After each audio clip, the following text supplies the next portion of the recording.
Jika dijadikan satu ya, bedakan antara zahir dan batin. Nah itu, jika dijadikan satu kita harus paham, kita harus tahu yang mana zahir, yang mana batin, mana perbuatan dalam dan mana perbuatan nyata, luar, begitu. Tapi tetap menjadikan satu, jadikan tauhid di dalam Allah, tunggalkan di dalam Allah, tunggalkan di dalam hidup, maksudnya begitu. Yang batin yang berkuasa ya, yang batin yang berkuasa, yang zahir yang tiada nyata, berarti pana ulpana, tenggelamkan sudah yang zahir ini di dalam diri batin, begitu ya. Qadirun ya, berkuasa. Hidup yang berkuasa pada diri batin ya. Hidup itu yang berkuasa ya pada diri. Batin yang mengelola, hati itu, hidup itu yang mengelola, yang mengatur maksudnya ya. Nah itu. Muridun ya, menghendaki. Apabila hidup itu berkehendak, tetap jadi apa yang dikatakan. Kalau hidup itu berkehendak ya, seperti kita membuat apa ya, apa yang kita mau buat ya. Nah, kalau hidup itu memang berkehendak, jadi seperti itu jadi. Seperti contoh ini ya. Contoh kita membuat pengkajian ini. Karena hidup itu, karena Allah mengatur diri, dalam artinya ya dalam diri kita semua, termasuk di dalam diri saya juga. Karena Allah sudah berkehendak, Allah sudah berkemauan ya. Akhirnya terjadilah pengkajian ini seperti ini.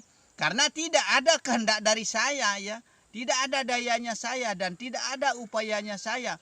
Kecuali atas kehendak Allah. Kalau bukan atas kehendak Allah, kalau bukan karena Allah, tidak bisa akan terjadi segala sesuatu itu. Nah itu. Maka kun payakun, kalau jadi kata hidup, jadi sudah. Sama seperti pengkajian ini. Kalau hidup itu mengatakan jadi, jadilah dia. Pengkajian seperti itulah contohnya. Semua juga apapun yang kita lakukan dalam pertanian, kalau hidup yakin kepada dirinya, jadilah tanaman itu seperti itu. Inilah contohnya tanaman kita. Insya Allah dan izin Allah sudah jadi seperti itulah. Maka kun payakun, jadi kata hidup, maka jadilah semua itu. Nah itu. Perhatikan kalau 1 jam 2 menit dia mati. Alimun, mengetahui. Alimun itu mengetahui. Allah paham segala-galanya, yang luar maupun yang dalam ya. Allah mengetahui yang luar maupun yang dalam, yang dirahasiakan, yang tersembunyi maupun yang tidak tersembunyi. Yang yang luar dalam lahir batin maksudnya Allah itu mengetahui, atau hidup itu mengetahui zat itu maksudnya ya, mengetahui. Nah itu. Hayun ya, maha hidup. Zatlah yang mengayomi, yang mengatur ya pada alam semesta. Maka hiduplah semua. Zat itu yang mengatur, hidup itu ya yang mengatur pada alam ini, termasuk alam di dalam diri yang lebih luas daripada alam zahir ya, alam nyata ini ya. Zat itu yang mengatur. Nah begitu. Sami'un, maha mendengar. Apapun yang berkalam-kalam, karena semua adalah tunggal kalam. Nah itu kalamnya Allah. Nah itu Allah maha tahu. Apapun yang berkalam-kalam, sekalipun burung bersuara, Allah tahu. Sekalipun ulat berbicara, Allah tahu. Sekalipun ular yang berbicara, Allah tahu. Sekalipun apapun yang berkalam-kalam, cacing pun yang berbicara, berkalam dalam artinya mengeluarkan suara, Allah mengetahui. Bahkan ikan, bagaimana bahasanya ikan untuk saling rayu-merayu. Nah Allah juga mengetahui. Manusia pun seperti itu. Apapun suara di dalam dirinya manusia, suara dalam, suara luar, suara batin maupun suara zahir ya, Allah maha mengetahui sebenarnya. Maksud dan tujuan kita itu Allah yang tahu. Allah maha mengetahui. Hidup itu yang lebih tahu, maksudnya begitu, atau zat itu ya. Basirun, maha melihat, karena tanpa kecuali ya semua adalah pelihat Allah.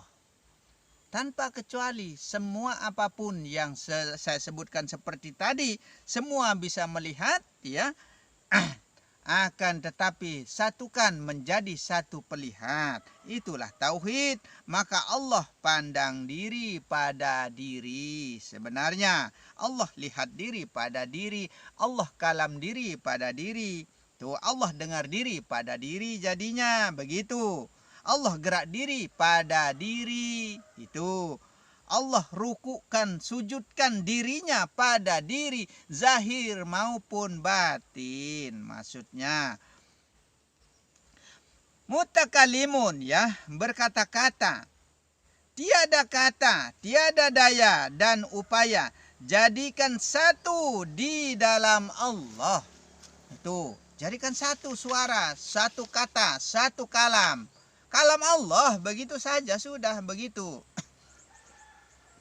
20 sifat Allah itu dibagi 4, ya. Nafsiyah, ma'ani, maknawiyah, salbiyah. Nah, itu pembagiannya, ya.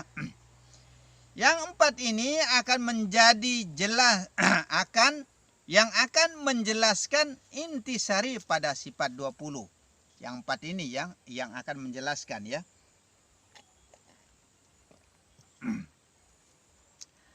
Nafsiyah adalah wujud, ya.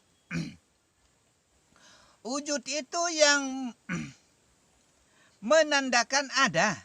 Nah, itu wujud itu yang menandakan ada, yang zahir maupun yang batin. Nah, itu wujud yang menandakan ada. Kalau tidak ada, tidak mungkin ada wujud. Nah, seperti itu. Nafsiyah itu, ya, menetapkan yang wujud dan maujud. Nah, itu tetapkan yang wujud dan maujud itu adalah wujud Allah, begitu saja. Bahwa tiada wujud lain selain daripada Allah. Tidak ada wujud lain sebenarnya selain daripada wujudnya Allah. Maka dikatakan la maujudu illallah, tiada yang berwujud-wujud pada alam ini kecuali wujudnya Allah, begitu. Maka tunggallah wujud menjadi satu wujud, ya. Satukan wujud itu menjadi satu wujud. Hanya Allah saja yang wujud dan yang ada. Itu hanya Allah saja yang ada dan yang wujud, begitu. Wujud itu disertai oleh zat, sifat, asma dan af'al. Dalam arti kata pada roh, nyawa, hati dan jasad. Begitu maksudnya. Roh adalah sifat. Sifat adalah zat. Berhimpun, ya. Sifat adalah zat. Zat dengan sifat, wujud yang tiada satu. Wujud yang tiada satu, ya. Berlainan sebenarnya maksudnya. Berhimpun, tiada, dan bercerai pun tiada. Atau berpisah pun tidak juga, begitu. Perhatikan maksudnya. Wujud zat, ya, dan sifat itu pada kenyataan yang satu. Wujudnya zat dan sifat itu adalah kenyataan yang satu. Apabila wujud bersifat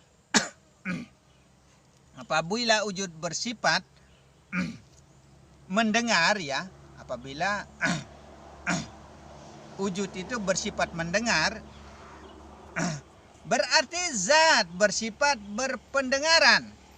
Nah, itu memiliki arti katanya, ya. Arti katanya apabila wujud bersifat kuasa, ya.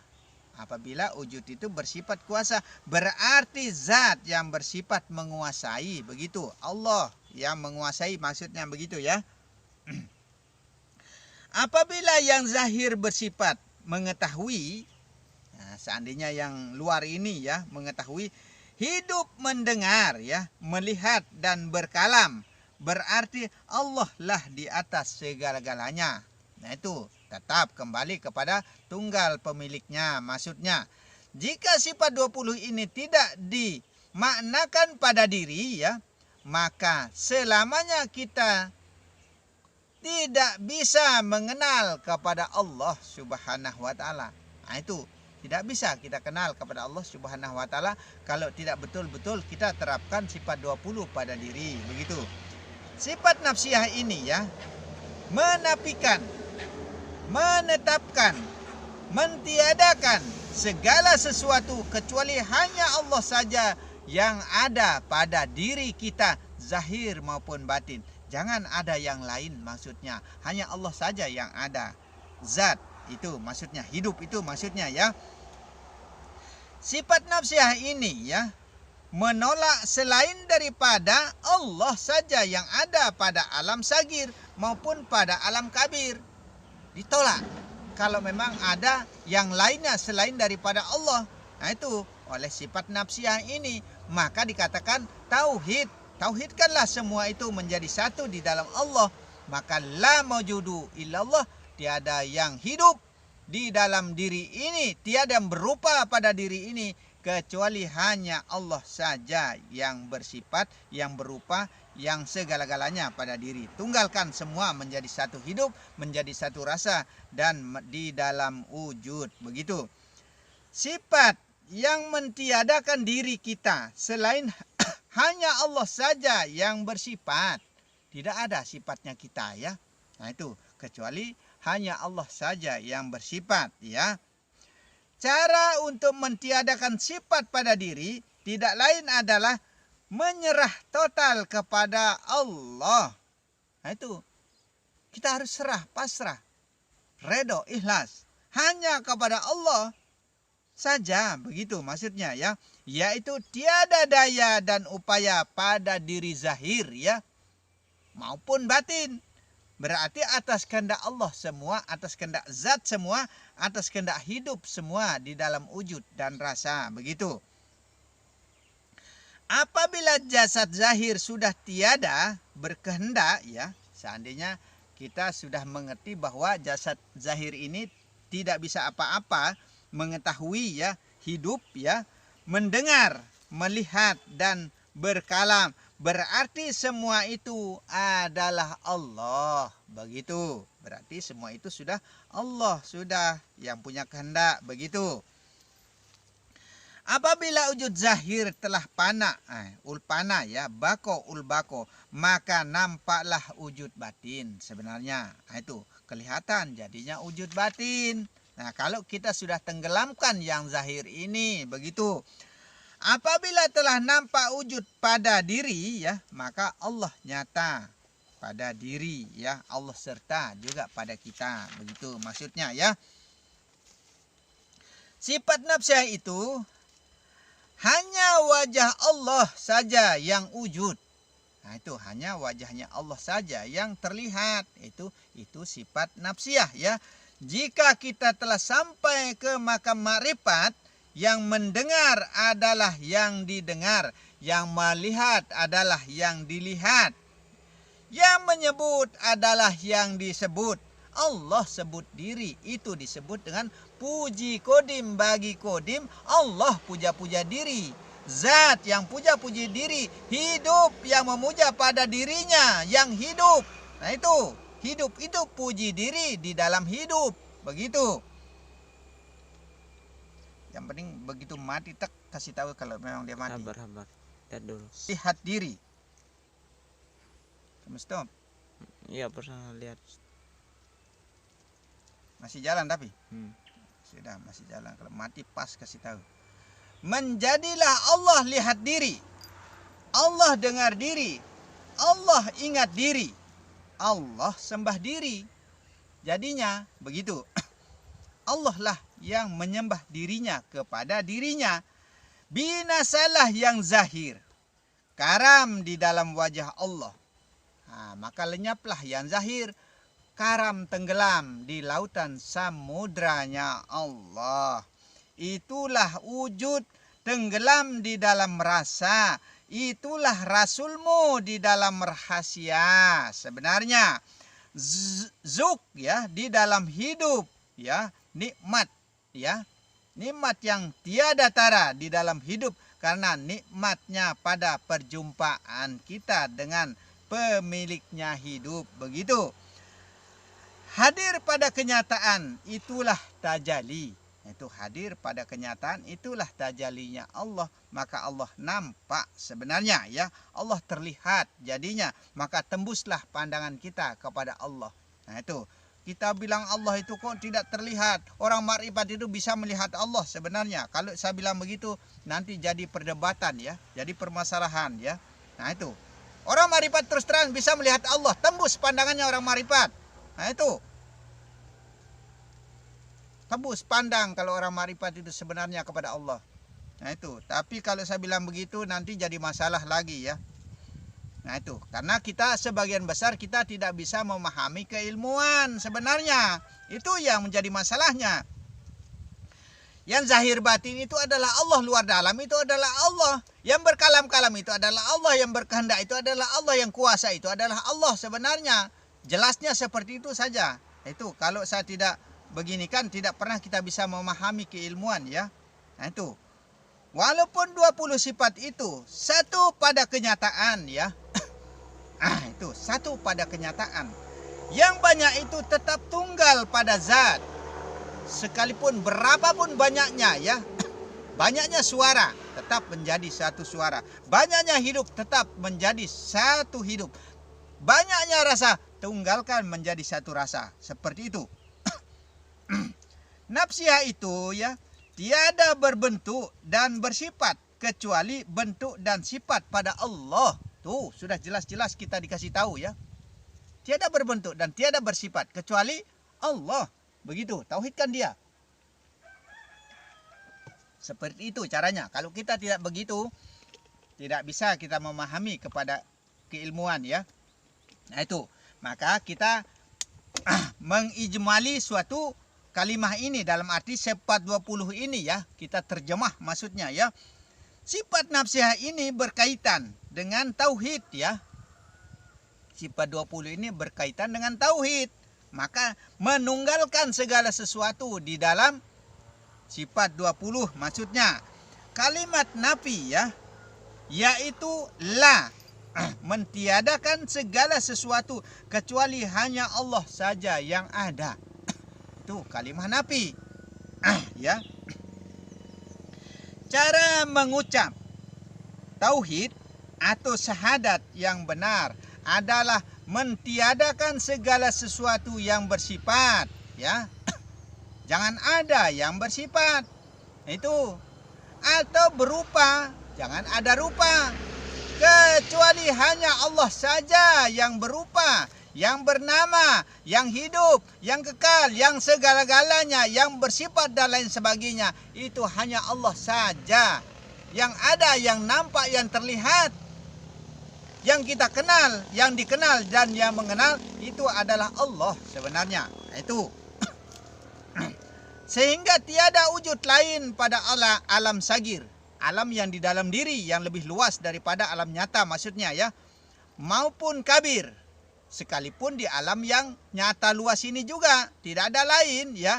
La mentiadakan segala sesuatu dari kalimat tauhid itu ya. Hanya Allah saja yang ada, begitu.